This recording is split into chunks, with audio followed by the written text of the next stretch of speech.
കൂട്ടുകാരൻ നമ്മുടെ സാന്ത്വനം 2ാം ഭാഗം ഒരു വിറപ്പിക്കുന്ന ഒരു പ്രൊമോ തന്നെയാണ് കേട്ടോ ഇപ്രാവശ്യം പുറത്തുവിട്ടിരിക്കുന്നത്. നമ്മുടെ ആര്യനും മിത്രയും നമ്മുടെ ദേവമംഗലത്തേക്ക് വന്നിരിക്കുന്നു.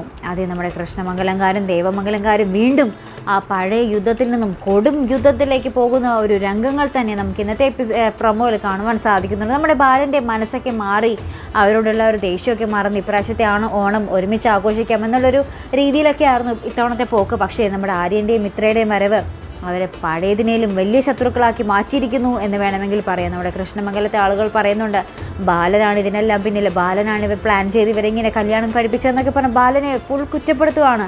അപ്പോൾ നമ്മുടെ ഗോമതിയും ആരും ഒരു അക്ഷരം മിണ്ടുന്നില്ലതാണ്. ലാസ്റ്റ് നമ്മുടെ കൃഷ്ണമംഗലംകാർ പറയുന്നുണ്ട്, നമ്മുടെ മിത്രയുടെ അച്ഛൻ പറയുന്നുണ്ട്, മോളെ നീ താലി എന്താ പറയുക, താലി വലിച്ചെറിഞ്ഞ് അവൻ്റെ മുഖത്തേക്ക് ഇട്ടിട്ട് നീ ഇങ്ങോട്ട് വാ, അങ്ങനെയാണെങ്കിൽ നിന്നെ ഞങ്ങൾ സ്വീകരിക്കാം, അല്ലെങ്കിൽ ഇവിടെ നിന്നും പൊക്കോളണം എന്നൊക്കെ പറഞ്ഞ് നമ്മുടെ മിത്രയോട് പറയുന്നുണ്ട്.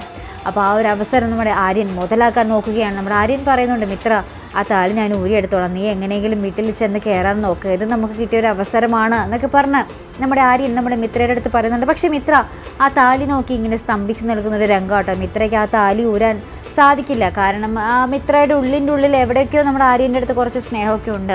അതുമല്ല ഒരു പെണ്ണല്ലേ, ഒരു താലി കെട്ടിയ പാടെ പെട്ടെന്ന് ഊരുന്ന ഒരു സങ്കടവും ആയിരിക്കാം, അറിയില്ല. ഇനി നമ്മുടെ മിത്രയുടെ തീരുമാനം എന്തായിരിക്കും. മിക്കവാറും നമ്മുടെ ആര്യനും മിത്രയും ഒരുമിച്ച് പോകുന്നൊരു എപ്പിസോഡുകൾ തന്നെയാണെങ്കിൽ അത് കുറച്ചുകൂടി രസമായിരിക്കും അല്ലേ കാണാൻ. അവരുടെ ഒരു ജീവിതം, പുതിയ ജീവിതം എങ്ങനെയൊക്കെ തീരും. ഇത്ര നാളും ടോം ആൻഡ് ജെറി ആയിരുന്നല്ലോ, അപ്പോൾ ഒരുമിച്ച് ഭാര്യ ഭർത്താവായി ജീവിക്കുമ്പോൾ അവരുടെ ആ ഒരു മാറ്റം എങ്ങനെയായിരിക്കും എന്നുള്ളതൊക്കെ കാണാൻ നമുക്ക് പ്രേക്ഷകർക്ക് ഒരു കൗതുകം തന്നെ ഉണ്ടാവും. എന്തായാലും നമുക്ക് കാത്തിരിക്കാം. നമ്മുടെ മിത്ര താലി ഊരി നമ്മുടെ കൃഷ്ണമംഗലത്തേക്ക് തിരികെ പോകുമോ, അല്ലെങ്കിൽ നമ്മുടെ ആര്യൻ്റെ ഒപ്പം നമ്മുടെ ദേവമംഗലത്ത് ആയിരിക്കുമോ, ഇനി നമ്മുടെ ബാലൻ ദേവമംഗലത്തേക്ക് കയറ്റുമോ എന്നൊക്കെ നമുക്ക് കണ്ടു തന്നെ അറിയണം. അപ്പോൾ ഇതുപോലുള്ള പ്രൊമോ റിവ്യൂസിനും എപ്പിസോഡ് റിവ്യൂസിനും ഒക്കെ നിങ്ങൾ മറക്കാതെ ചാനൽ സബ്സ്ക്രൈബ് ചെയ്യുക. അടുത്തൊരു വീഡിയോയുമായി വരുന്നത് വരയ്ക്കും ഗുഡ് ബൈ.